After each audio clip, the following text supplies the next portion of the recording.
Bismillahirrahmanirrahim. Assalamualaikum warahmatullahi wabarakatuh. Salam sejahtera untuk kita semua. Kembali bersama saya Suwandi dalam series mata kuliah Hubungan Masyarakat. Pada pertemuan kali ini kita akan sedikit membahas tentang humas pemerintah atau Government Public Relations. Ya, jadi aktivitas humas ini tidak hanya ada pada organisasi bisnis atau sektor privat begitu, tapi juga pada sektor publik atau pemerintahan. Nah, pertanyaannya adalah mengapa kemudian humas ini memiliki peran yang strategis bagi pemerintah? Saat ini berlangsung revolusi informasi dan komunikasi, ya. Sekarang ini informasi berjalan begitu cepat, kemudian aktual dan bersifat global, ya. Informasi ini sudah tidak ada lagi batasan ruang dan waktu. Kemudian media tak lagi terkendala periodisitas dan bersifat interaktif. Ya, jadi sekarang pola hubungan antara publik dengan media ini sudah sangat interaktif begitu ya. Publik dengan begitu leluasa bisa berinteraksi, ya, bisa menyampaikan opininya kepada media kapanpun, ya, karena sudah ada fasilitas-fasilitas yang disediakan oleh media untuk adanya respon dari masyarakat atau publik terkait dengan pemberitaan. Kemudian realitas baru informasi, bahwa revolusi informasi dan komunikasi ini membuat publik menjadi konsumen atau newsgater sekaligus sebagai produsen, ya, menjauhkan yang dekat dan mendekatkan yang jauh. Ya, artinya masyarakat sekarang bukan hanya sebagai konsumen atau newsgater, ya, yang menerima informasi, tetapi juga sebagai newsmaker. Ya, sekarang kita kenal istilah citizen journalism. Ya, jadi masyarakat memberitakan informasi di sekitar mereka dengan sudut pandang mereka sendiri, begitu ya. Bahkan mungkin di kanal-kanal YouTube sekarang ini sudah banyak sekali informasi-informasi yang sumbernya itu dari masyarakat secara langsung, gitu ya. Kemudian modernisasi teknologi informasi dan komunikasi dengan penggunaan internet yang masif memungkinkan masyarakat mendapat informasi dengan cepat. Nah, ini perkembangan internet ini merubah tatanan hidup masyarakat kita, gitu ya, bahwa dengan adanya internet yang sudah sangat masif sekarang ini, informasi menjadi begitu cepat, ya, dan ini harus benar-benar dilihat oleh siapapun, baik itu sektor publik maupun sektor privat, menjadi sebuah tantangan, gitu ya, bagaimana kemudian mengelola informasi itu, ya, menjadikan itu sebagai peluang. Nah, kemudian fenomena ini membuat masyarakat dan civil society menuntut hak untuk mendapatkan informasi secara mudah dan cepat. Tuntutannya sekarang kepada pemerintah misalnya, atau sektor publik maupun sektor privat, gitu ya, informasi itu harus mudah dan cepat, ya, karena masyarakat sekarang sudah sangat difasilitasi oleh berbagai macam teknologi, sehingga informasi itu menjadi sesuatu yang memang harus tersedia dengan cepat dan mudah, begitu ya.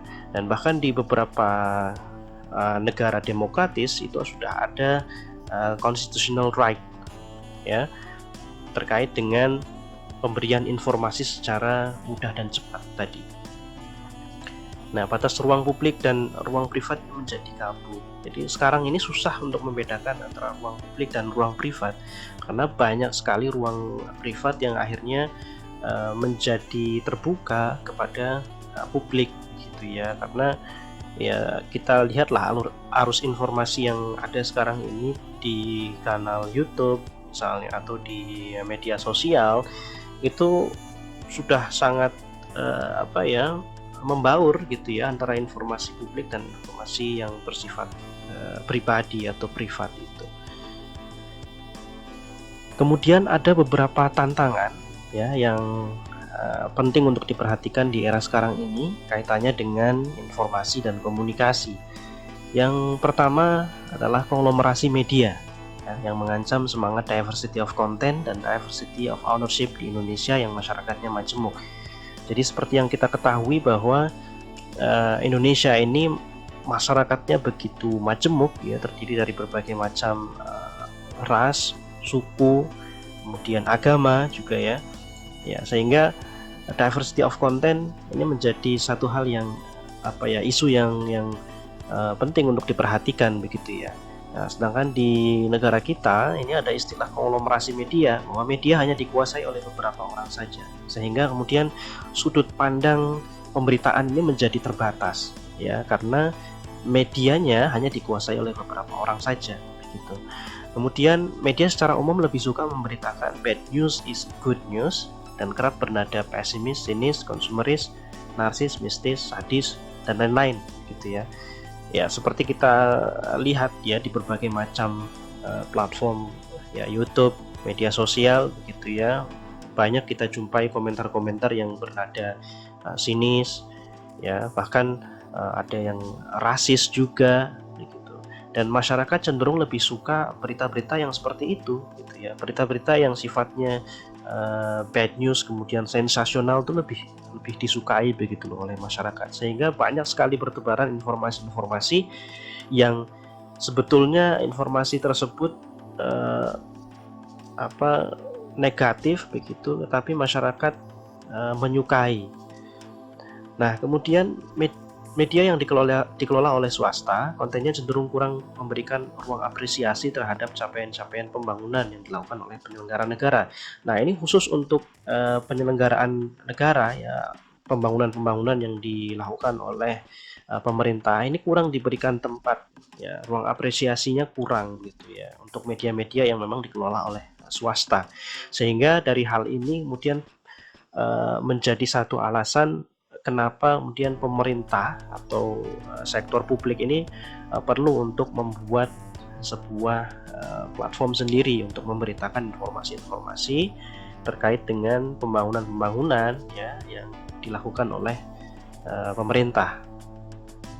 Nah, disinilah kemudian humas pemerintah berperan begitu ya. Bagaimana humas pemerintah ini memberikan informasi kepada publik ya, kaitannya dengan capaian-capaian pembangunan yang sudah dilakukan oleh pemerintah ya, aspek-aspek positif dan prestasi-prestasi yang dicapai oleh pemerintah ini perlu untuk disampaikan kepada publik sehingga publik mengetahui apa yang sudah dilakukan oleh pemerintah begitu. Kemudian ada beberapa peran dan fungsi strategis dari humas pemerintah. Yang pertama adalah optimalisasi jaringan komunikasi dan informasi, kemudian mensinergikan informasi publik dan membentuk opini publik melalui agenda setting pemerintah. Ya, penting untuk diperhatikan bahwa media ini merupakan ruang publik. Ya, siapa yang paling banyak mengisi ruang publik, ia akan memenangi opini publik dan kemudian menguasai agenda publik. Jadi optimalisasi jaringan komunikasi dan informasi ini menjadi satu hal yang perlu untuk dilakukan oleh pemerintah dalam rangka untuk mengisi ruang publik yang tujuannya adalah pada akhirnya memenangi opini publik gitu ya. Media menjadi satu elemen yang sangat penting dalam rangka membentuk public trust ya, kepercayaan publik. Informasi-informasi terkait dengan capaian pembangunan, kinerja pemerintah ini disampaikan melalui media-media yang dikelola oleh pemerintah. Kemudian mensinergikan informasi publik ya, ini humas pemerintah menyelaraskan informasi publik dengan konteks dan kebutuhan publik ya. Jadi informasi yang disampaikan itu kontekstual dan sesuai dengan kebutuhan publik ya. Jadi pemerintah bisa menyampaikan informasi secara langsung kepada publik sesuai dengan konteks dan kebutuhan yang diinginkan oleh publik begitu. Nah, kemudian membentuk opini publik melalui agenda setting. Semua jaringan komunikasi diperdayakan untuk satu tujuan, government by publicity. Semua kebijakan dan kinerja pemerintah dipublikasikan seluas-luasnya untuk diketahui dan didukung publik. Nah, ini yang penting gitu ya. Government by publicity ini dalam rangka untuk menyampaikan informasi kaitannya dengan kinerja pemerintah, kemudian prestasi, capaian pembangunan ya, untuk diketahui oleh publik. Ya, jadi informasi-informasi itu bisa dengan mudah diketahui publik sehingga muncul tadi kepercayaan. Ya, ada public trust dari publik kaitannya dengan hal-hal yang dilakukan atau capaian-capaian pembangunan yang sudah dilakukan oleh pemerintah. Kemudian ada beberapa kriteria humas pemerintah Ya, yang pertama credibility. Ini menjadi sumber informasi yang dipercaya media atau publik. Jadi, humas pemerintah harus menjadi sumber informasi yang terpercaya bagi media maupun bagi publik, begitu ya. Informasinya harus kredibel. Kemudian konteks, isi informasi sesuai dengan karakteristik halayak sasaran dan media. Jadi informasinya ini harus sesuai dengan kebutuhan dari sasaran maupun kebutuhan media. Clarity, informasi disampaikan dengan menggunakan bahasa yang mudah dimengerti oleh publik dan media. Nah, jadi penting bagi humas ini untuk menyampaikan informasi itu secara clear, gitu ya. Informasi itu jelas, kemudian bisa dipahami dengan mudah oleh masyarakat sehingga tidak ada mispersepsi dan lain-lain. Continuity, layanan informasi publik diberikan secara terus-menerus kepada publik atau media. Jadi informasinya harus real time, secara terus-menerus diberikan kepada publik maupun media sehingga masyarakat atau publik itu bisa mengetahui secara cepat begitu ya, dan secara kontinu kaitannya dengan apa saja yang dilakukan oleh pemerintah. Kemudian yang terakhir, channel, menggunakan berbagai macam saluran yang mudah diakses oleh publik dan media. Nah ini, jadi humas pemerintah ini harus membuat channel atau platform yang memang channel itu bisa diakses dengan mudah oleh publik atau masyarakat begitu ya. Ya bisa dengan media sosial, kemudian website misalnya. Yang terpenting adalah informasi-informasi itu bisa diketahui secara real time oleh publik. Kemudian ada tujuan humas pemerintah. Ya, ini yang pertama pemenuhan hak tahu publik, ya. Kemudian mengakomodasi aspirasi masyarakat dalam perumusan kebijakan. Nah, dua hal ini dalam rangka untuk meningkatkan citra positif pemerintah, ya, dengan memberikan informasi kepada publik, ya, memenuhi hak tahu publik, ya, kemudian ada akomodasi aspirasi masyarakat juga di dalam platform pemerintah tersebut. Nah, ini akan ada public trust gitu ya. Jadi masyarakat menjadi lebih percaya kepada pemerintah. Citra positif pemerintah menjadi meningkat.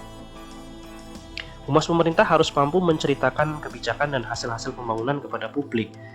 Jadi tadi kinerja pemerintah, ya, capaian-capaian positif dari pemerintah ini harus bisa disampaikan kepada publik dengan jelas gitu ya, dengan clear, ya, sehingga tidak ada mispersepsi di sana. Kemudian humas pemerintah harus mampu menyampaikan bahwa yang benar itu benar, yang salah itu salah. Jadi harus sesuai dengan kondisi sebenarnya begitu ya. Tidak bisa kemudian informasi itu dibuat-buat. Jadi informasi itu harus sesuai dengan keadaan yang sebenarnya. Kalau misalkan ada masalah, ya diceritakan bahwa di situ ada masalah. Misalnya ada pembangunan yang mangkrak, misalnya diceritakan bahwa ada pembangunan yang mangkrak. Namun sampaikanlah yang salah itu dengan cara yang benar. Artinya penyampaian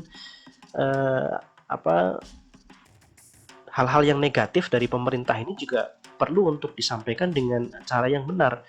Ya, maksudnya bukan dengan dengan penyampaian yang sembarangan begitu ya. Jadi ada teknik-teknik bagaimana kemudian menyampaikan informasi-informasi tersebut agar diterima oleh publik, ya, misalkan dengan konferensi pers misalnya. Jadi informasi itu tidak menjadi menjadi bumerang bagi pemerintah. Kemudian selanjutnya adalah profesi humas pemerintah. Ini profesi humas pemerintah mengalami perkembangan yang sangat pesat, ya, sekarang ini karena meningkatnya tuntutan dan ekspektasi publik akan hak atas informasi, people right to know, dan meningkatnya kebutuhan akan sumber daya manusia yang profesional di bidang kehumasan pemerintah. Jadi humas pemerintah ini sangat-sangat dibutuhkan, ya, oleh sektor publik, oleh pemerintah. Ini karena adanya tuntutan dan ekspektasi publik terhadap pemenuhan informasi dari pemerintah, ya.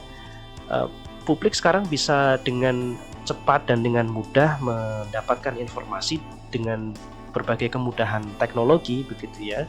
Nah, ini menuntut pemerintah untuk juga memberikan informasi itu dengan lebih terbuka, dengan lebih cepat begitu. Nah, meningkatnya kebutuhan ini kemudian menuntut adanya SDM yang profesional di bidang kehumasan pemerintah. Jadi harus ada humas yang memang kredibel di dalam kompeten di dalam melaksanakan tugas-tugasnya sebagai humas, ya, mengelola informasi, kemudian menjadi jembatan antara pemerintah dengan publik, gitu ya.